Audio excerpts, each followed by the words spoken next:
Dr. Michael Heiser has a book called The Unseen Realm.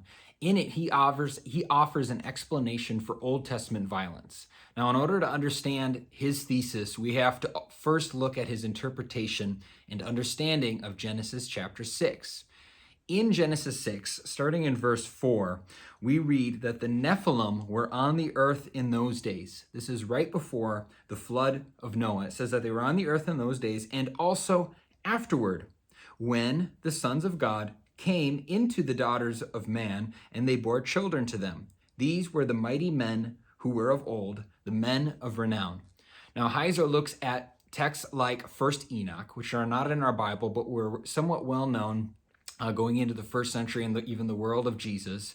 And the 1st Enoch is actually a book that is cited in both 2nd Peter and also in Jude. And in this book, it interprets this one small passage in Genesis 6 as the sons of God being these divine or spiritual beings that come and have sexual relations with women, and the result of which are these great and mighty giants.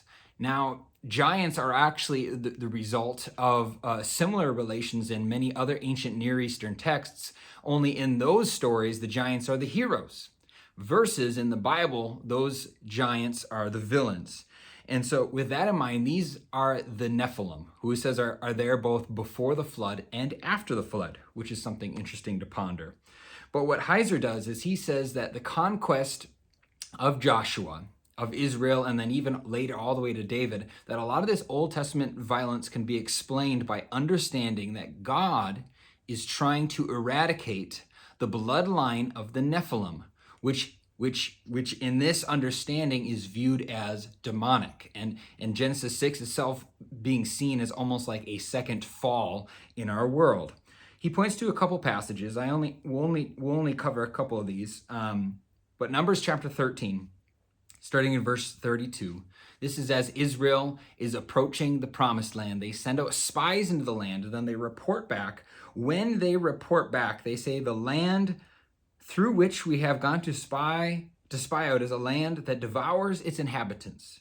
And all the people that we saw in it are of great height. In other words, they're giants. It says, and there we saw the Nephilim. All right, there's that word again, the Nephilim, the sons of Anak, who come from the Nephilim. And we seemed to ourselves like grasshoppers, and so we seemed to them. In other words, the land that God has promised them is inhabited by the Nephilim, by giants. And of course, what happens in the story?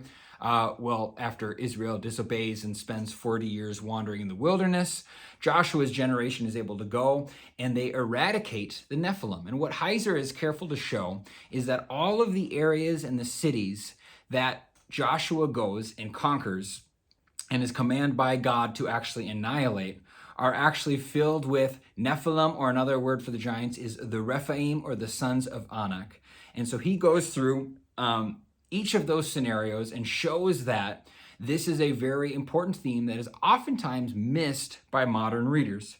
Let's skip ahead to Joshua 11, and we'll finish with this. Joshua 11, starting in verse 21. This is after much of the conquest has taken place, and looking back on it, here's how the conquest is described. Joshua came at that time and cut off the Anakim from the hill country, from Hebron, from Debir and Anab, and from all the hill country of Judah, and from the hill country of Israel. Joshua devoted them to destruction with their cities. There was none of the Anakim left in the land of the people of Israel. Only in Gaza, in Gath, and in Ashdod did some remain. So in other words, looking back at the conquest, right, he makes sure in all of Judah, in all of Israel, the Anakim, which again is another word, the sons of Anak, the Rephaim, and the Nephilim, and also the Anakim, are references to these giant creatures, which in the biblical imagination, and this is what Heiser argues, are actually these quasi-divine beings. They are the products of spiritual beings coming down and having relations with human women. And this is then the introduction of all kinds of evil in the world. And so God, being a loving God, wants to come and destroy these acts of and even agents of evil and wickedness. And so the conquest is oftentimes we miss that aspect of it. But did you pick up also, where do the giants still remain? In Gath. In Gaza, and then in Gath and Ashdod, it says. Later on in the story, we all know about the narrative of David and Goliath, Goliath being the most famous giant in the Bible. And where was Goliath from? You got it, he was from Gath. And so the Bible has this theme throughout where that God is trying to eliminate these agents of evil, these quasi-demonic beings, the Nephilim, the giants, even Goliath himself being among them. God is coming to destroy them.